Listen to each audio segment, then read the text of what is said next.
They thought firing me would be the end of the story. They were dead wrong. My name is Cameron Pierce. I'm 54 years old, and what happened in that boardroom last Thursday changed everything.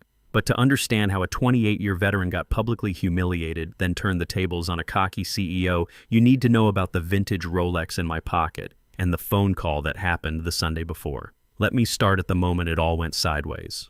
The premium coffee blend sat in my hands as I waited outside the conference room that Tuesday morning. Simple gesture, I told myself. A welcome gift for Adrian Cross, our new CEO who'd just started Monday. 28 years at Titan Logistics had taught me that respect mattered more than titles. I wanted his second day to feel like he was joining a family, not just taking over a company. But the moment I stepped inside, the air shifted. Adrian didn't smile. He didn't even look at the coffee. Instead, he straightened his tie and said with a cold clarity that cut through the room, "Cameron Pierce, your time here is over." The words didn't register at first. Around the table, two freshly promoted vice presidents sat stiff, their laptops open like they were waiting for me to argue. I looked at Adrian, waiting for some hint of a joke. There wasn't one. He slid a manila envelope across the polished wood, his eyes already dismissing me. My brain refused to process it. 28 years of midnight calls, supply chain rescues, crisis management, all collapsed into a single cruel moment. No acknowledgement, no thank you, just a surgical cut. You know what really got me? I'd been through worse. Back in the Navy, we had a saying, adapt, improvise, overcome. I'd spent 8 years learning that lesson the hard way, from boot camp in Great Lakes to logistics runs in the Persian Gulf. The military taught me that respect wasn't given. It was earned through competence and consistency. That's what I'd brought to Titan for nearly 3 decades. The humiliation got worse when Adrian leaned forward, making sure the entire room could hear. "This," he declared, tapping the envelope with his finger, "is the beginning of our digital transformation. Titan must shed its boomer mindset to survive, and Cameron's departure signals that change. Boomer mindset. I'm 54, not 72, but to him, anyone over 40 was obsolete. Gasps rippled through the silence. I felt every eye on me, not with respect, but with pity. My gift of coffee suddenly felt ridiculous in my hands. I set it down on the side table, the rich aroma now making me sick. I reached for the envelope. My fingers brushed against something in my jacket pocket, the vintage Rolex that Theodore Caldwell had given me just 2 days earlier. The weight of it reminded me of what Adrian didn't know, what nobody in that room knew. 2 days before this humiliation, I had signed papers that made me the majority owner of the company he thought he controlled. See, here's what Adrian didn't understand about experience. I didn't start at Titan as some executive hire. I started in the warehouse in 1996, fresh out of the Navy, 24 years old with a new wife and a baby on the way. Linda was pregnant with Jason, and we needed steady work with benefits. The military had given me discipline and logistics training, but civilian life was different. Those early years were rough. I worked swing shifts, loading dock doors when drivers called in sick, learning every piece of equipment in that warehouse. I missed dinners, missed bedtime stories, missed weekend barbecues. But I was building something. Not just a career, but expertise that couldn't be downloaded or automated. By 2000, I was a shift supervisor. By 2005, operations manager. By 2010, I was running the entire West Coast logistics network. Each promotion came with more responsibility, more pressure, more time away from home. Linda understood at first. "It's temporary," I'd tell her, "just until I get established." That's the lie we tell ourselves, isn't it? Just until the next promotion, the next crisis, the next deadline. Before I knew it, Jason was 10 and Lisa was 8. And I was flying to Seattle twice a month to handle distribution problems. My diabetes hit at 48. Stress, irregular eating, no exercise. The doctor said I was lucky it wasn't a heart attack. The divorce came 3 years ago. Linda had been patient for 23 years, but she'd finally had enough. "You love that company more than your family," she said the night she moved out. The worst part? I couldn't argue with her. I'd made choices, and those choices had consequences. But here's what Adrian didn't see when he looked at me. He saw an old guy who didn't understand apps and automation. I saw 28 years of relationships, crisis management, and institutional knowledge that kept Titan running when everything else failed. Like the 2019 dock strike in Seattle, while other companies hemorrhaged money, I used personal relationships built over decades to negotiate alternative routing. Saved us $3.2 million in 1 month, or the 2020 pandemic chaos. When supply chains collapsed worldwide, I didn't panic. I adapted. Drew on military logistics training, leveraged partnerships I'd cultivated for years, found creative solutions that kept our clients' businesses alive. Adrian probably saw that as luck. I saw it as preparation meeting opportunity. The funny thing about getting older in corporate America, they want your results, but not your methods. They want efficiency, but not experience. They want innovation, but not wisdom. Adrian represented everything wrong with modern business. The belief that disruption for its own sake equals progress. As I stood there holding that envelope, Theodore's watch heavy in my pocket, I remembered something my old Navy commander used to say. The best battle is the one you win without fighting. Adrian thought he'd fired me.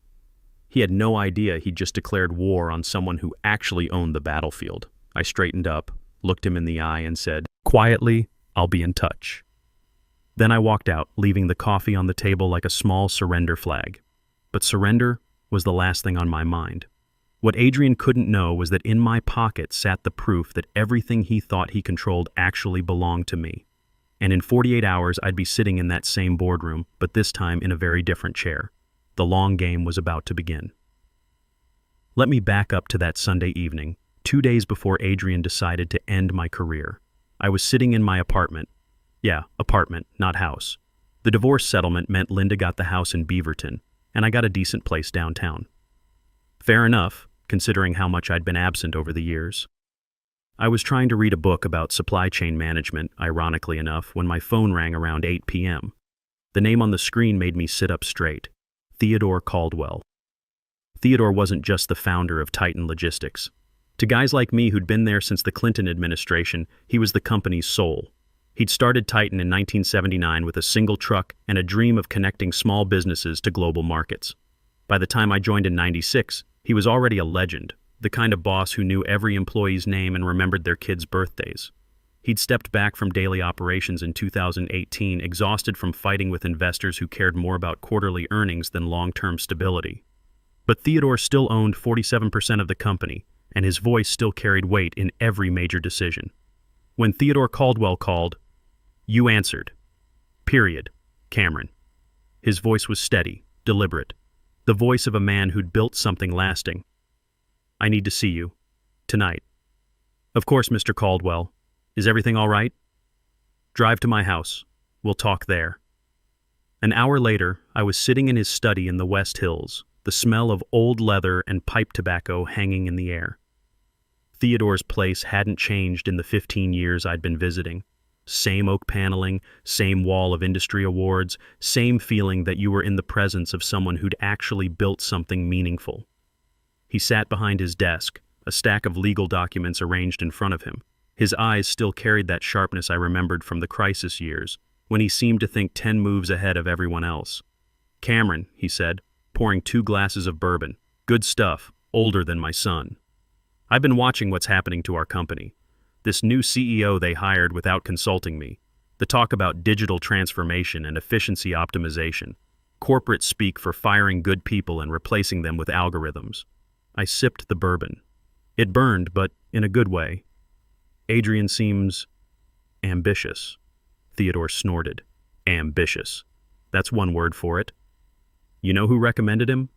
The same consulting firm that destroyed Patterson Manufacturing in 2020. Gutted their workforce, automated everything they could, and watched the company collapse within 18 months. No soul left." He leaned forward, his expression growing serious. "I've spent 45 years building Titan into something that matters. Not just a logistics company, but a place where people could build careers, support families, create something bigger than themselves. I won't let some MBA punk with no real-world experience destroy that." That's when he pushed the papers toward me. "I've decided it's time to hand this company's future to someone who's earned it." I blinked, not sure I'd heard correctly. "Theodore, what are you saying?" I'm transferring my remaining shares, all 47%, to you." The words hit me like a physical blow. I'd spent my entire adult life working for other people, following orders, implementing other people's visions. The idea of owning nearly half of a company worth $180 million was beyond my comprehension. I can't afford that. Even if you wanted to sell. Who said anything about selling? Theodore smiled for the first time that evening. This is a gift, Cameron. A transfer of responsibility. You've earned this through blood, sweat, and sacrifice. More than that, you understand what Titan really is. He reached into his desk drawer and pulled out his vintage Rolex, the same one I'd seen him wear for decades. He held it carefully, almost ceremonially, before placing it in my hand. "This was mine when I signed Titan's founding documents in 1979, he said. "It's more than a watch. It's a symbol of responsibility, of continuity. If you sign these papers, you're not just an employee anymore. You're the guardian of everything this company stands for."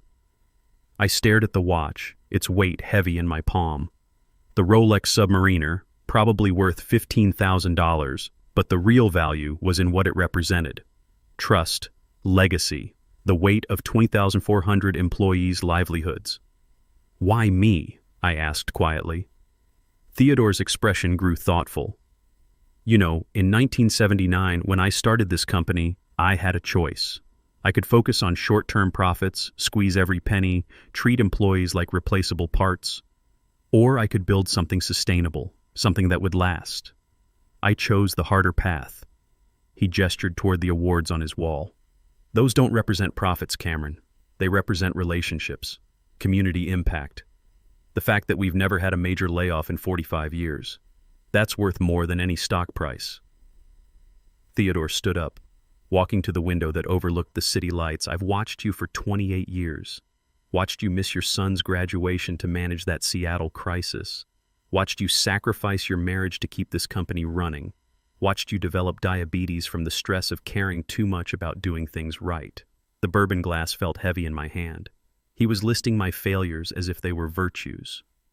"Some people might call that foolish," he continued. "But I call it leadership. Real leadership. Not the kind they teach in business school, but the kind that's forged in real crisis, real sacrifice, real consequence." He turned back to me. "Adrian Cross represents everything wrong with modern corporate culture. Optimize, automate, eliminate human elements. Maximize shareholder value at any cost. He'll turn Titan into another soulless logistics algorithm within 2 years." Theodore returned to his desk, picking up an elegant fountain pen. "But here's what he doesn't understand. This company's real value isn't in our technology or our routes or our efficiency metrics. It's in the institutional knowledge carried by people like you, the relationships you've built, the trust you've earned, the judgment that comes from actually living through crisis." I thought about my kids, Jason, 26 now, working in Seattle as a software engineer. Lisa, 24, finishing her master's degree in environmental science. They'd grown up seeing me stressed, absent, always rushing off to handle some emergency. They loved me, but they didn't respect what I did. To them, I was just another corporate drone who'd chosen work over family. Maybe this was my chance to show them that all those sacrifices had been building toward something meaningful. "What exactly are you asking me to do?" I said. Theodore smiled, and for the first time that evening, he looked like the man who'd built a company from nothing. "I'm asking you to save Titan from people who want to turn it into something it was never meant to be, and I'm giving you the power to do it." I picked up the pen. Wednesday morning hit me like a hangover, even though I'd barely touched that bourbon at Theodore's. I woke up in my downtown apartment with Theodore's Rolex on the nightstand, catching the morning light like it was mocking me. Was I really the owner of a $180 million company, or just a 54-year-old guy having a midlife crisis? I should have felt victorious. Instead, I felt hollow. That's the thing about getting what you want. Sometimes it comes too late to fix what you've already lost.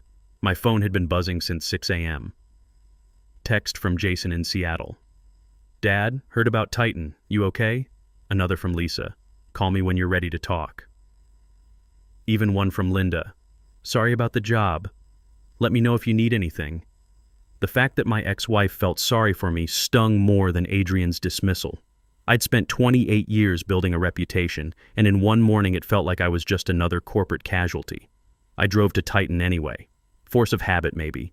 Or maybe I needed to see what was happening to the place I'd given my life to build. The parking lot felt different. Conversations stopped when people saw me walking toward the building. Some nodded with sympathy, others looked away awkwardly. Word travels fast in a company of 20,400 people, especially when it's bad news. Daniel Rodriguez caught up with me near the loading dock. Daniel had been my right-hand guy for 12 years, a solid manager who understood that logistics was about people, not just data. "Cameron, man, this is garbage," he said, his voice tight with anger. "Adrian's calling. An all-hands meeting at 10. Word is he's planning major restructuring." "How major?" Daniel's expression darkened. "Rumor mill says 400 jobs, mostly warehouse and operations. He wants to automate everything, outsource the rest to some AI platform his buddy from business school is selling. 400 jobs. I thought about the guys in the warehouse, some of them working there since I was a supervisor. Mike Kowalski, 58, with twin daughters in college. Sarah Collins, single mom with a special needs kid who needed the health insurance. These weren't numbers on Adrian's spreadsheet. They were people I'd worked alongside for decades. "There's more," Daniel continued. "Tommy Walsh from Analytics. He recorded yesterday's senior staff meeting. Adrian was pretty clear about his opinion of you." He handed me his phone. I pressed play, and Adrian's voice filled the loading dock, dripping with arrogance. "Look, let's be honest here. Cameron Pierce represents everything wrong with old-school logistics. The guy still uses Excel spreadsheets when we should be using machine learning algorithms. He thinks relationships matter more than metrics. That boomer mindset is exactly what's killing our efficiency." I could hear nervous laughter from the senior staff. The truth is, guys like Cameron had their time. But this is 2024, not 1996. We're going to show the board what real leadership looks like. Lean, fast, data-driven. No more dead weight. Dead weight. 28 years of crisis management, relationship building, and institutional knowledge reduced to dead weight by a 34-year-old who'd never actually managed a supply chain crisis in his life.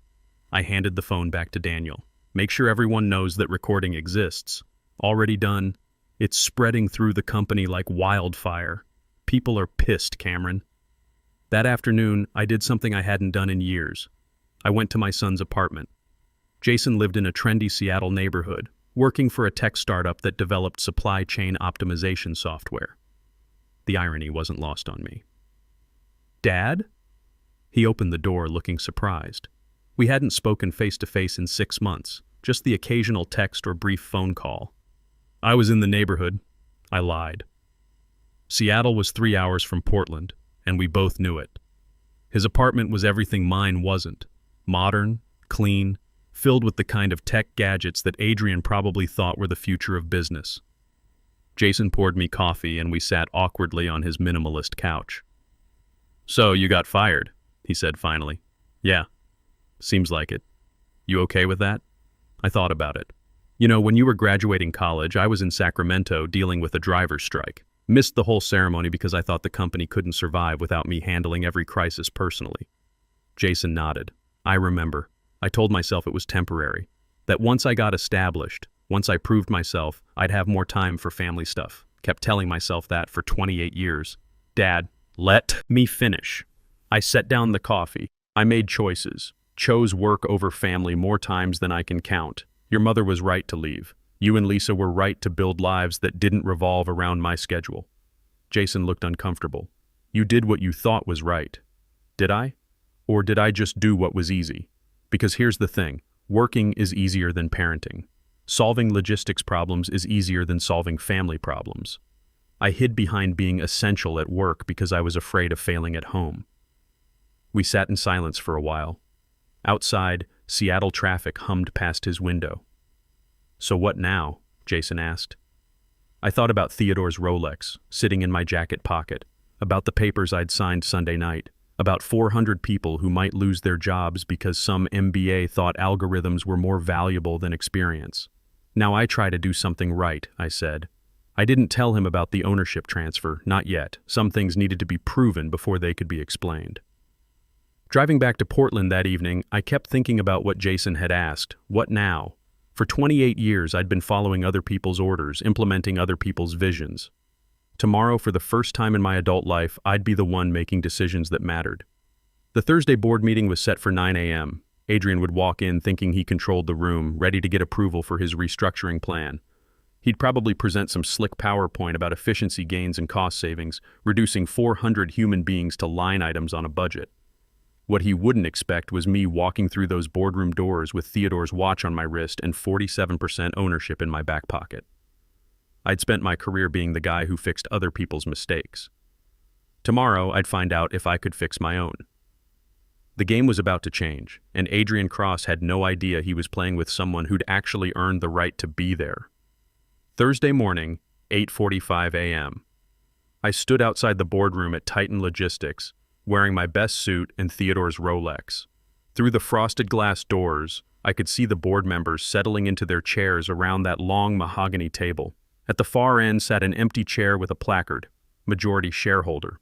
Adrian Cross was already presenting, his voice carrying that confident tone of a man who thought he owned the room. I could make out his silhouette gesturing at projected slides, probably showing cost savings from his restructuring plan. My phone buzzed. Text from Daniel. Whole warehouse crew is watching the security feed. Whatever you're about to do, we're behind you. I took a deep breath and pushed open the doors. Every head turned as my shoes struck the marble floor. The room went silent.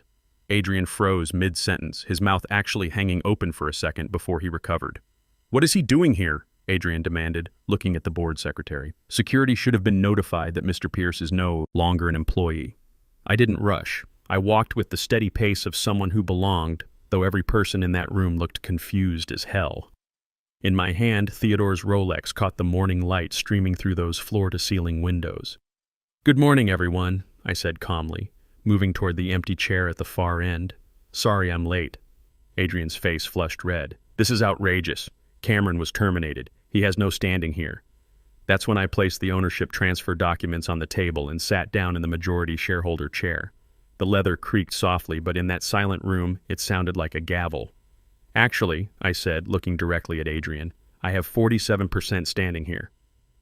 The board secretary, Patricia Johnson, was already on her phone, frantically checking the filings. Her face went pale as she read the screen. It's legitimate," she announced to the room. "As of Sunday evening, Cameron Pierce is the registered majority shareholder of Titan Logistics Corporation." You could have heard a pin drop. Directors started checking their own phones, tablets, anything to confirm what they were hearing. Adrian looked like someone had hit him with a truck. "This is impossible," he stammered. "The board wasn't notified." "The board is being notified now," interrupted Margaret Willis, our longest-serving director. She was reading her tablet with a slight smile. "Mr. Caldwell's transfer is perfectly legal and properly filed." Adrian was spinning now, desperate. "Even so, I was hired by this board to implement changes. My restructuring plan will save us millions." "Your restructuring plan," I said quietly, pulling out my phone, "will eliminate 400 jobs. Let's hear what you really think about that." I pressed play on Tommy's recording. Adrian's voice filled the boardroom. "Guys like Cameron had their time. That boomer mindset is exactly what's killing our efficiency. No more dead weight." The effect was immediate. Directors shifted uncomfortably. Margaret Willis actually winced. Even the ones who'd supported Adrian's hiring looked embarrassed. "That recording was taken illegally." Adrian started. "That recording," I cut him off, "was taken during a company meeting by a company employee. And it's been heard by approximately 800 of our 2,400 employees since yesterday." I stood up, placing Theodore's Rolex on the table where everyone could see it. This watch belonged to Theodore Caldwell when he founded this company 45 years ago. It represents something that Adrian here doesn't understand. The difference between owning a business and building a legacy. I looked around the room, making eye contact with each board member. Adrian sees 400 jobs as line items to be eliminated. I see 400 families who depend on us. He sees efficiency metrics. I see the relationships that kept this company alive through 3 recessions, 2 strikes, and a global pandemic. Adrian made one last desperate play. The investors expect modernization. We can't compete with outdated methods. Outdated methods? I laughed, but not in a nice way. In 2019, when the Seattle dock strike threatened to shut down West Coast shipping, Adrian's modern methods would have cost us millions. Instead, I used relationships built over 20 years to negotiate alternative routes. Saved us $3.2 million in 1 month. I picked up the watch, feeling its familiar weight. In 2020, when COVID destroyed global supply chains, algorithms and AI couldn't adapt fast enough. Human judgment, institutional knowledge, and personal relationships kept our clients' businesses alive while our competitors flailed. Margaret Willis leaned forward. Cameron, what exactly are you proposing? I'm proposing we remember what this company actually is, I said. We're not a tech startup. We're not a consulting firm's fantasy of optimization. We're a logistics company built on trust, relationships, and the expertise of people who've actually lived through crisis. I turned to Adrian, who was looking smaller by the minute. As majority shareholder, I'm rescinding your restructuring plan. Those 400 jobs stay. Instead, we're investing in training programs to help our workforce adapt to new technology without replacing human judgment with algorithms. Adrian's face was now completely red. You can't just... Actually, I can. And I am. I sat back down, feeling oddly calm. You'll have 2 choices, Adrian. You can work with me to build something sustainable, or you can find another company to disrupt. The vote was unanimous. Even the directors who'd hired Adrian recognized which way the wind was blowing. After the meeting, I sat alone in the boardroom for a few minutes, looking out at Portland's skyline. My phone buzzed with texts from employees who'd heard the news. Daniel sent a photo from the warehouse floor, dozens of workers applauding. But the text that mattered most came from Jason. Dad, just heard what happened. Maybe we could grab dinner this weekend. I'd like to hear more about what you're building. For the first time in years, I felt like I was building something worth the cost. That evening, I called Linda. We talked for an hour about the kids, about the future, about the choices we'd both made. She was proud of me, she said, for finally standing up for something that mattered. Theodore's watch sits on my desk now, next to a photo of Jason and Lisa. Tomorrow, I start the real work. Not just running a company, but building something that honors the sacrifices that got us here. Sometimes justice doesn't come with fanfare. Sometimes it just comes with the quiet satisfaction of knowing that experience, loyalty, and human judgment still matter in a world obsessed with disruption. At 54, I finally learned the difference between having a job and having a purpose.